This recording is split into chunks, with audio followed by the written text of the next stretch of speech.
If you're against genocide, war, and need a legal shield to protect your free speech, then this video is for you. Dropping nuclear weapons on civilians? Like, are you joking? Armageddon is good. Armageddon brings about the coming of Messiah, where world peace will be forever. So, how about no? How about, like, spending all of your effort to prevent this from happening? Would you kill baby Hitler? Baby Hitler hadn't actually done anything wrong, so it's out of order, really. How would you explain it? What are you doing to that baby? What? No, now, come on. To me, it seems as if Hitler has won.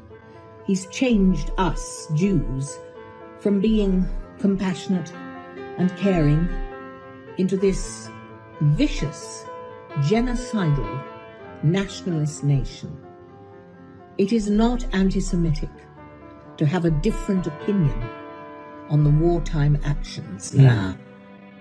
You're not anti-Semitic. The world is anti-Semitic, meaning the media. It's the news and the people in charge of the news. They're anti-Semitic, not you. You see it. Every normal, healthy human, his blood boils when he sees it. But he doesn't realize that what behind it is an agenda. An agenda. And it's horrible what's going on. All right, before we dive in, you need to know that my longtime friend Rabbi Mendy delivered the keynote speech at the Chabad Summit of Emissaries back in 2011.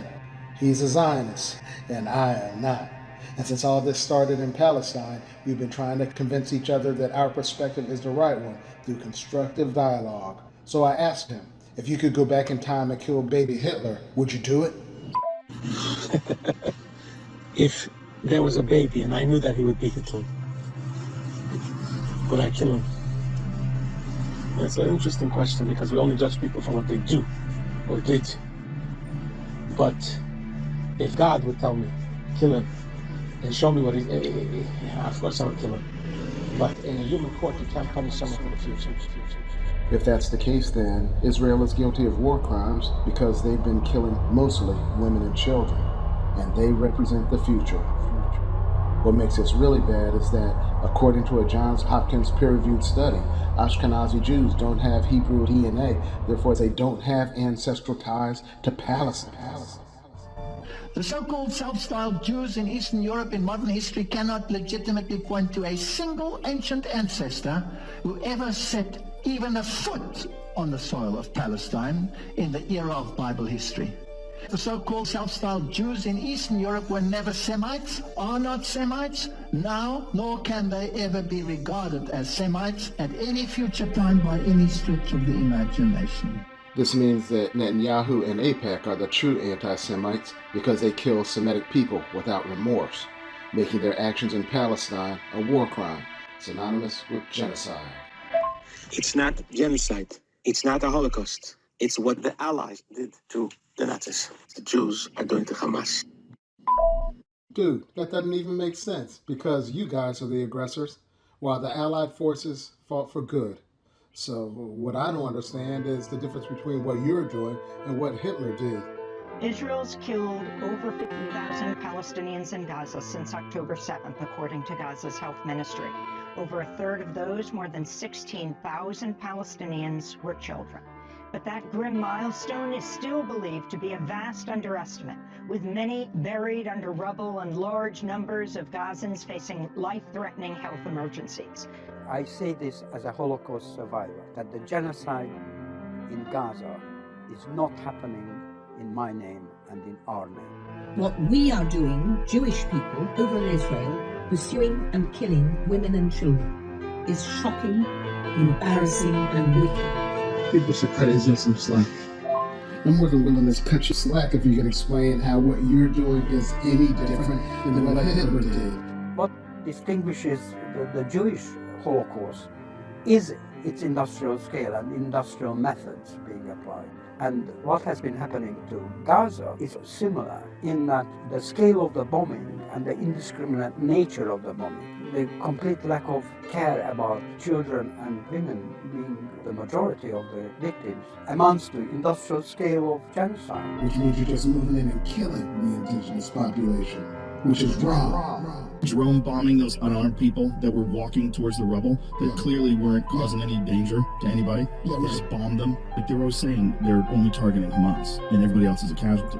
Contrary to claims about avoiding civilian casualties, Israel intentionally targeted civilians through use of a software program called Where's Daddy? Well, if those guys are just unarmed civilians and you just blast them from the sky with robots, then you're saying that genocide is okay as long as we're doing it. Genocide is okay as long as we're doing it. Well, what's Israel? It's a separate colonial society. And they're doing what we did. Israel is an offensive force. It is an occupying force. It exports violence. This is the last phase of European colonization. So there is no defense that we're talking about here. When you come in and you steal people's land, there is no defense in that. That is not a defensive action. Zionism is a political ideology. If the Palestinians really wanted peace and freedom, they would have accepted statehood the 5 times Israel offered it to them. Why should they? Because it's very generous of Israel to offer that to them. So if a burglar came into your home and then said it was his, and then was like, you know what, never mind, you want half of it? Would you say that he was being very generous? That's not nearly the same thing. Israel was giving them like 80% of the land. You know, that was like mostly desert, and Israel kept most of the fertile land for themselves. Whatever, it's their land anyways. They can do what they want. It's not.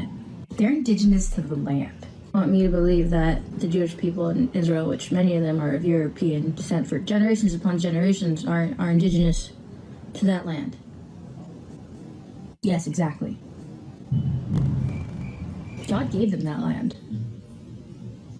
Even in that story, there were already people there. And you know who's related to those people? Palestinians. The settlements that you're talking about, this is the land God gave us. It's a gift to the Jewish people from 3,000 years ago. From the beginning of creation, God said, I'm making this land, I'm going to give it to this people to babysit, and when the Jews are ready, I'm giving it to them forever. God said that the Jews have to go back to Palestine, land of Israel, and okay, we've got to do it.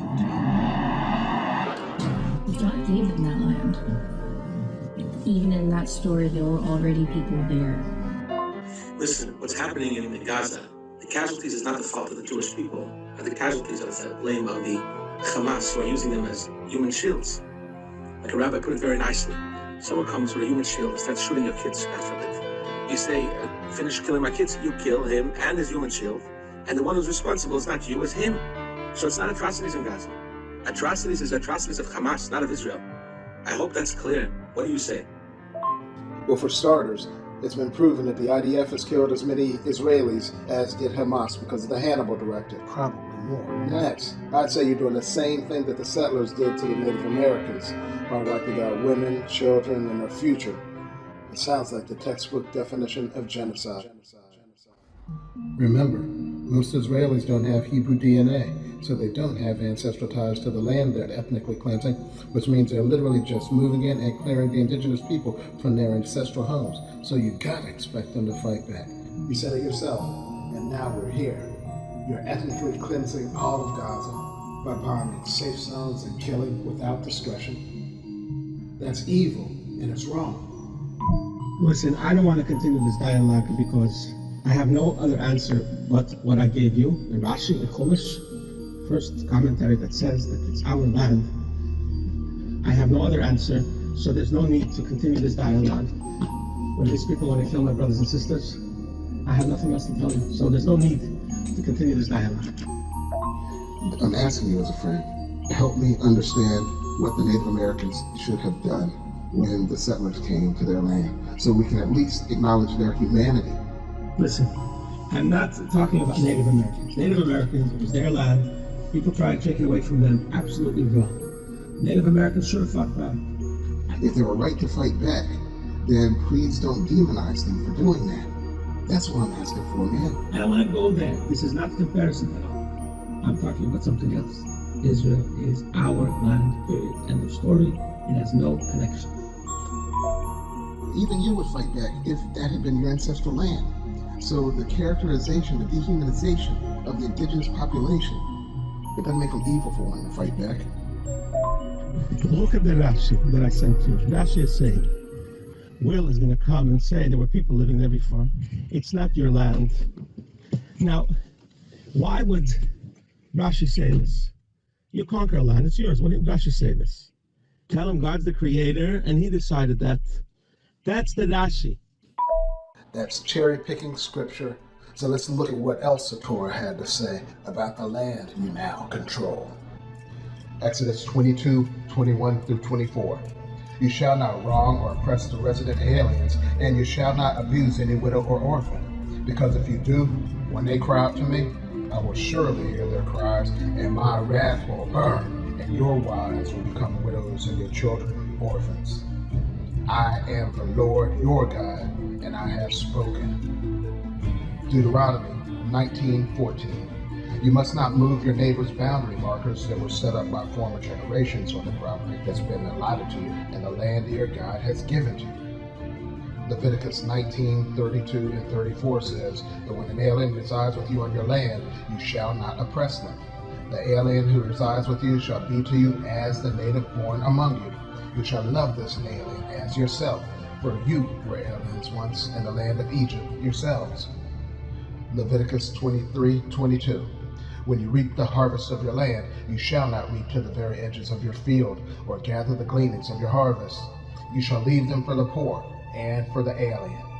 Finally, in Leviticus 24:22, it says, you shall have the same law for the alien and for the native born.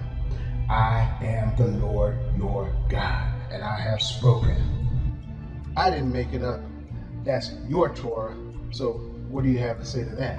Okay. You're bringing good passages.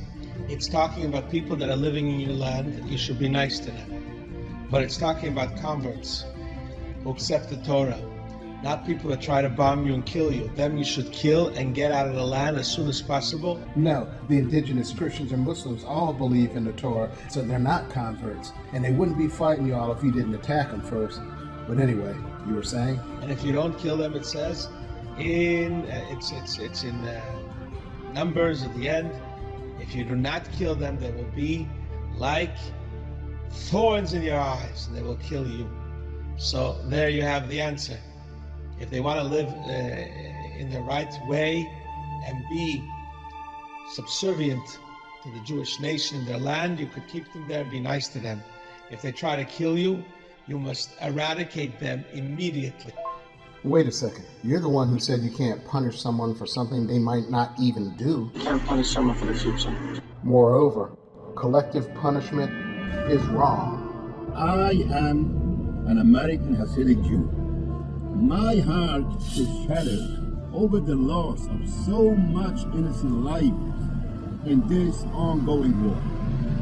It pains me to the very core how all of this is carried out in the name of Jewish people. Whoever I know feels the same. We want peace. Jews live in the Holy Land for centuries before Zionism in harmony with their Muslim neighbors. My friend, you don't realize it's a war and mistakes happen. What do you guys want? We want peace. So let's put the pieces together here. If you classify every military-aged man as a combatant, and you classify every one of his family members as acceptable collateral damage, you have effectively turned an entire population into legitimate military targets. This is a boogermeister. You know what a boogermeister means? A bunch of nonsense, a bunch of hogwash. Anti-Semitic hogwash. Wait a second. I take exception to that because I love my Jewish brothers and sisters, and I am not an anti-Semite. I know you're not anti-Semitic, and I retract that right away. I didn't mean that. Being anti-Zionist and anti-Semitic are completely different things. You're right. Anti-Zionist is not being anti-Semitic. But it's not about Zion. It's about a group of 6.5 million people. 6.5 people are brothers and sisters who are in danger. Gotta protect them. By all costs. By all costs. Okay, so you say you want to protect them, but you all are the aggressors. You admitted that they have a right to defend themselves against someone that's chasing them down. The world believes that what you're doing is wrong. It threatens to lead us to Armageddon, in which case everyone loses. Armageddon is good. Armageddon brings about the coming of Messiah, where world peace will be forever. So Armageddon doesn't scare me. I love, if this is Armageddon, so let it be, and the world will finally reach its culmination in peace and tranquility. Why is it okay for America to drop 2 nuclear bombs on Hiroshima and Nagasaki to end their existential threat war? Why was it okay for us to do that? I thought it was okay. To Israel, do whatever you have to do to survive as a Jewish state. Senator, again, military officials say Whatever the you have to technology do. has changed, but let me ask you about how all These of this military could officials impact- that you're talking about Let me ask you are something. full of crap. Full of crap. It's like, are you joking? Right. Prima facie evil. If you find yourself arguing that it's a good thing to drop nuclear weapons on people, then you are evil. Like it's not a tough one. So how about no? How about like spending all of your effort to prevent this from happening? Would you kill baby Hitler? The answer is no. If it were possible to change the future when preventing the Holocaust by helping baby Hitler grow up to be a much better person, which answers a much better question. The question is, what do we want? How about a path to a better world and a brighter tomorrow, where Zionists publicly acknowledge the truth that Israel would not exist if it were not for the heroic contributions of the people that Christian Zionists are trying to erase here in the U.S. I'm talking about black people with Hebrew DNA from the tribe of Judah who played a pivotal role in defeating Hitler. Because the Tuskegee Airmen were the first pilots ever to successfully, easily, and repeatedly defeat Hitler's master race of jet fighter piloted war machines flown by aces that shot down everything Allied forces threw at them until the black pilots showed what they could do. When combined with Patton's Panthers, the 761st Tank Battalion, all black soldiers, these are the ones who liberated the Jews from 3 different concentration camps. They had poems written about them, like The Black Messiah by Sonia Weiss. This is all verifiable. Look it up, and you'll see that Zionism would not exist in its current form if it were not for the contributions and sacrifices of the black soldiers who saved these Jews from 3 different concentration camps. In fact, I had the honor of meeting with the family members of both the Tuskegee Airmen and Patton's Panthers, and they said their relatives wouldn't have saved the Jews if they knew that they've committed genocide against an innocent and indigenous population because it's evil and it's wrong. Therefore, since Israel owes these black veterans their lives, and since nobody else has the moral and spiritual authority to make a demand that Israel has to abide by, lest they dishonor themselves in the eyes of the world, we demand that Israel cease fire now, end the occupation, and adopt a one-state democratic government like the Torah demands moving forward. Thus says the people who the Jews called Messiah. Germans running left and right. And this guy walks in. We thought he came up from the moon. Some an angel walked down from the moon. We didn't know to kiss him, to hug him, and we were numb. We couldn't speak, we couldn't move. I can't even, because I get, it's something, you know, I'm sorry. The Black Messiah. There is nothing historically inaccurate about your people, but that has nothing to do with nothing. The Bible says that there is a time for peace and a time for war. לעולם לא נשכח את מעשה הזוועה שעשו לנו אויבינו. אנחנו הולמים באויבינו בעוצמה חסרת תקדים. אני מדגיש, זאת רק ההתחלה. They've made a mistake of historic proportions. We will exact a price that will be remembered by them and Israel's other enemies for decades to come. Wait a second. You all are the aggressors. You're killing mostly women and children. You're bombing safe zones, embassies. You're assassinating foreign leaders, peace negotiators.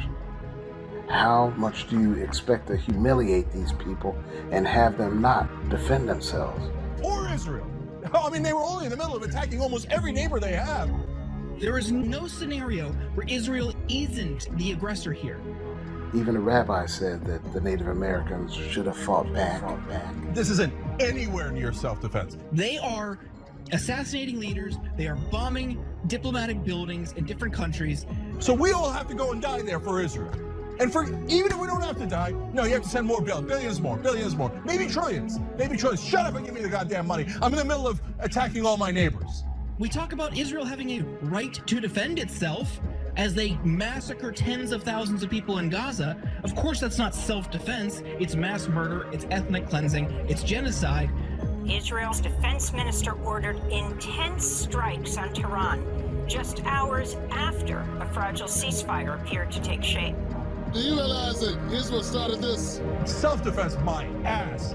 One Hamas official told the BBC, quote, they killed Hania, the flexible person who was open to solutions. Now they have to deal with Sinwar and the military leadership, unquote. Sadly, like many other negotiators, Sinwar was killed to keep peace from coming about in the Middle East. It's Netanyahu who isn't giving them a path forward. As long as the U.S. supports and protects Israel's preemptive strikes on neighboring countries, things will only get worse. So we must do better. Currently, the United States bombing the shit out of Syria, Yemen, the Middle East, and we're sending the Carrier Strike Group over there to help Israel bomb the shit out of Lebanon and Iran and Yemen and wherever else they want to bomb. And rather than negotiate a ceasefire deal, what do? They bomb a school with 100 people because that's their way of saying we're not interested in a ceasefire deal. We're not interested in it at all. Again, the world's terrorists, not who you think. The morality doesn't seem to matter in this stuff. And in fact, subterfuge, dishonesty, these things seem to just carry the day. I mean, well, they do. A lot of times they do. But look, none of us want to live in that world, you know, and thank God there are countries like Iran, frankly, that seem to have some moral compass. I mean, God bless them. Rabbi Mendy, what terms would you accept for a ceasefire? Unfortunately, I'm not in the position to answer that. No, I'm not the Israeli government. Okay, well, just speak for yourself. It has to be a ceasefire to make sure Israel is safe.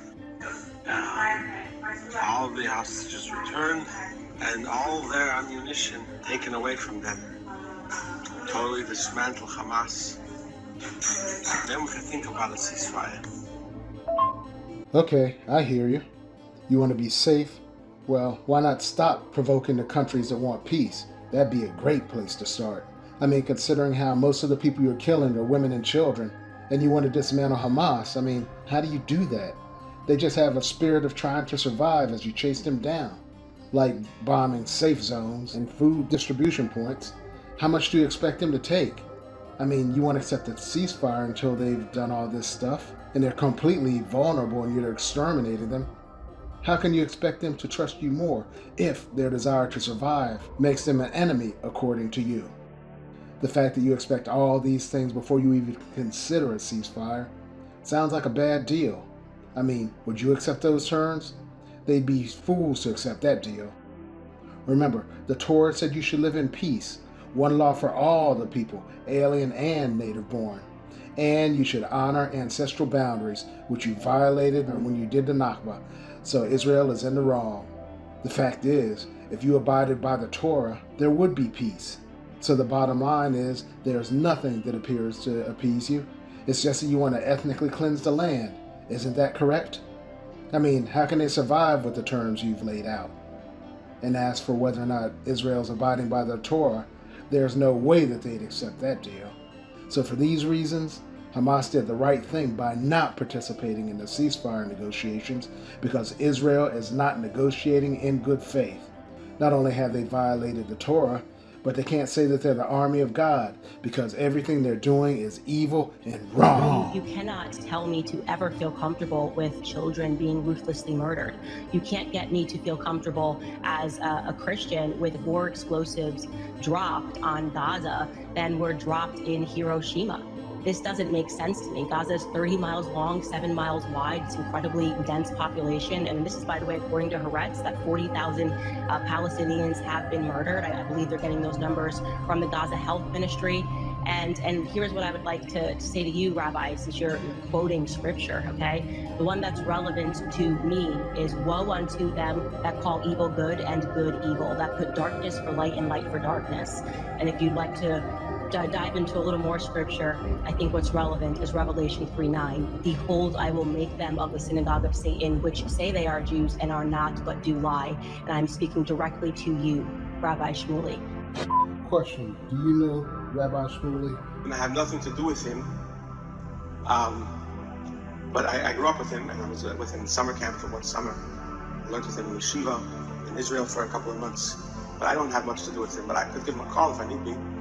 People can see and hear evil, and what you are doing right now, Rabbi Shmuley, is an act of evil. But I don't have much to do with him. What do you say how Candace Owens opened her mouth against the Rebbe, not understanding the Rebbe didn't say Jews are boss of the world. What the Rebbe was saying is that depending how much devotion a Jew has to God when he prays on the high holidays, that's the energy the world gets, depending on his prayer. So he controls things, sort of to say. It was a spiritual idea. But the Rebbe was the most sensitive to blacks, to Chinese, to everybody. The Rebbe cared for everybody. And to do what she did was a big mistake, Okay, take care. Now, mind you, this is the same Rebbe who told Netanyahu to hurry up and finish their ethnic cleansing so that Messiah would come and they would have peace and tranquility forever after Armageddon. It's the same Rebbe whose grave the rabbi put prayers4fires.org on it during the same high holidays Rabbi's talking about now. Believing that the success of fires.org would light the path to a better tomorrow, which I started with Dad decades ago. Al Wilson. Happy birthday, Dad. He just turned 90. He's a member of the Tuskegee Airmen, the black veterans who played a key role in wars around the world, and that are all about peace. So in keeping with the Rebbe's prophecy that Netanyahu will meet Messiah, now is the time. Don't believe me? Ask the rabbi. In closing, Rabbi Mendes agreed to discuss this on Piers Morgan's Uncensored with me. Visit virusmovement.com, sign the petition, and fill out the survey, because we've got a plan for peace. Have no fear. You're a good man. You're a good man. I want to make a course explaining the moral clarity, what we should do to save the world. Things that we spoke about. What do you say? I like the way you think. Let's do it on Piers. Thoughts? Although he said he'd love to, he chickened out. Now we're here. Let's get right into it. Israel and Iran are on the brink. And guess who might be paying for it? Us. All right. A short time ago, the U.S. military carried out massive precision strikes. Our objective was the destruction of Iran's nuclear threat. Tonight, I can report to the world that the strikes were a spectacular military success. Trump is lying. We are at a pivotal moment in history where Israel, they are setting up the U.S. to lose. Day and night, the Iranians were pounding it. Israel and the United States are running low on munitions. That's why Trump had to end the Iran war quick. Iran must now make peace. If they do not, future attacks will be far greater and a lot easier. Is Iran concerned that Israel is willing to use nukes? So Armageddon doesn't scare me. I love, if this is Armageddon, so let it be. And the world will finally reach its culmination to peace and tranquility. The epic battle, good versus evil. First of all, the objective is not to wipe Israel out.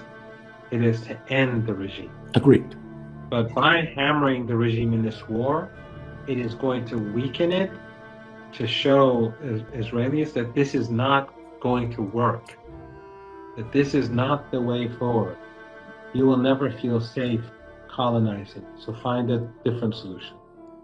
The Israeli regime has been shown as no longer being invincible. Day and night, the Iranians were pounding it. So clearly Iran had the upper hand. At the end, missiles we shot, they told us they were coming and where they were and what time they were coming. And they said, if you'd like to have a different time, we'll do that. And that's respect when they do that. I appreciated that they did that. There was no surprise. We got the soldiers out of the base in Qatar, in this case. But they knew they were coming. 14 missiles were coming. So the objective is not to kill everyone. That's never been Iran's objective. You just like, again, going to South Africa, that's the model. Where everyone is One man, equal one as a vote. human being, that's the model. Yeah. Yes, exactly. There's your proof. Iran wants peace. How could anyone think that Iran's the bad guys when the war criminals are Netanyahu and Trump? Regarding nukes. And now with Iran, when it comes to the nuclear program, technologically speaking, Iran is ahead of Pakistan and ahead of North Korea. Iran has chosen not to develop nuclear weapons, and many people are against this. My own children are against this. They argue with me about this. I still believe that a nuclear weapon is not a good thing because it creates the incentive for everyone to develop. Did you hear that? The Iranians never wanted a nuclear weapon because it's against their religion to have collateral damage. Remember, they want peace. But the truth is that we have never been after developing a nuclear bomb, not in the past, not presently, or in the future, because this is wrong, and this is in contrast to religious decree or the fatwa. So it is religiously forbidden for us to go after a nuclear bomb. And this was always corroborated thanks to our cooperation with IAEA, because they were always there to verify this and to substantiate that we have never wanted a nuclear bomb. But unfortunately, this cooperation was disturbed by the unlawful attacks against our nuclear facilities. So it's for these reasons that Iran is finally considering having nukes as a deterrent. I still believe that a nuclear weapon is not a good thing. But then again, who knows what will happen in the future because of the stupidity of the Americans and the Israeli regime. Look it up. For decades, the West has been planning these unholy wars. I would say very openly and clearly to your audience, Iran is the hope of humanity. And I think that the Americans have shown the world that over the decades they've been lying about Iran. Because they actually want peace. So it sounds like Iran represents the good guys, and it's the West that must represent evil. Right. If the regime seriously contemplates using a nuclear weapon, then obviously Iran will move in a direction to preserve its existence. But also, the rest of the world will do the same, because a nuclear weapon is a threat to the world. And I don't see the Israeli regime surviving under, if it moves in that direction. And the U.S. won't survive either if we don't make Congress do its job of ending wars, impeaching Trump, and stopping terrorists now. We can do all this and more once we get 3.5% of the population to sign the petition and fill out the survey at fires.org. With 3.5%, we can make America first start defining policy, while never forgetting that Palestinians and blacks are Semitic too. Protesters around the world are free to quote me, because I'm not anti-Semitic. Don't believe me? Ask the rabbi. To you pro-Palestinian protesters out there, use the exhibits in this video to protect your free speech. Remember, a high priest in the Jewish faith vouches for me, so use my words instead of your own. I'll be your shield. Now is the time.